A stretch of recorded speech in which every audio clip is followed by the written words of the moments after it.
BNP একমাত্র রাজনৈতিক দল যাদের কাছে সেই পরিকল্পনা, সেই কর্মসূচি, সেই প্ল্যানিং রয়েছে।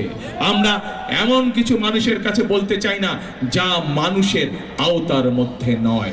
আমরা আপনাদের কাছে সেই প্রতিশ্রুতি দিতে চাই যেটি করার তৌফিক আল্লাহ মানুষকে দিয়েছেন। যেই তৌফিক আল্লাহ মানুষকে দেননি, আমরা এমন কোনো প্রতিশ্রুতি আপনাদের সামনে উপস্থাপন করতে চাই না।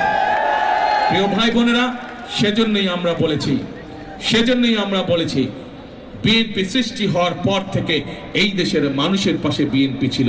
এই দেশের মানুষের সুখে দুঃখে বিপদে আপদে সকল সময় বিএনপি ছিল। ইনশাল্লাহ বিএনপি ছিল, বিএনপি আছে, ইনশাল্লাহ বিএনপি জনগণের পাশে রইবে যতদিন এই দেশ টিকে থাকবে ইনশাল্লাহ। প্রিয় ভাই বোনেরা, আসুন আজকের এই নির্বাচনী জনসভার প্রতিজ্ঞা হোক একটি, এই নির্বাচনী জনসভার শপথ হোক একটি, সেটি হচ্ছে আগামী দিন আমরা আমাদের এই মাতৃভূমি, আমাদের এই প্রিয় মাতৃভূমি, আমাদের এই দেশকে আমরা গড়ে তুলব আগামী দিন। এবং সেই জন্যই যদি এই মাতৃভূমিকে গড়ে তুলতে হয়, এই দেশকে যদি গড়ে তুলতে হয়, তাহলে আমাদেরকে কাঁধে কাঁধ মিলিয়ে এই দেশের প্রত্যেকটি মানুষকে আমাদেরকে কাজ করতে হবে।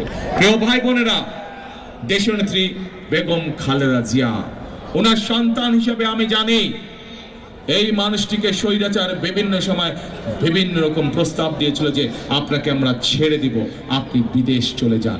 কিন্তু এই মানুষটি বাংলাদেশের মানুষকে ছেড়ে যায় নাই। শত অত্যাচার, জুলুম, নির্যাতন, জেল জুলুমের পরেও এই মানুষটি এই বাংলাদেশের মানুষকে ছেড়ে যায়নি। কারণ দেশনেত্রী সকল সময় সব সময় বলতেন, এই দেশই হচ্ছে আমার প্রথম, এই দেশই আমার শেষ ঠিকানা, এই দেশ ছেড়ে আমি কোথাও যাব না। প্রিয় ভাই বোনেরা, যেহেতু আমাদের সকলের প্রথম এবং শেষ ঠিকানা হচ্ছে এই বাংলাদেশ, আসুন আমরা আজকে শপথ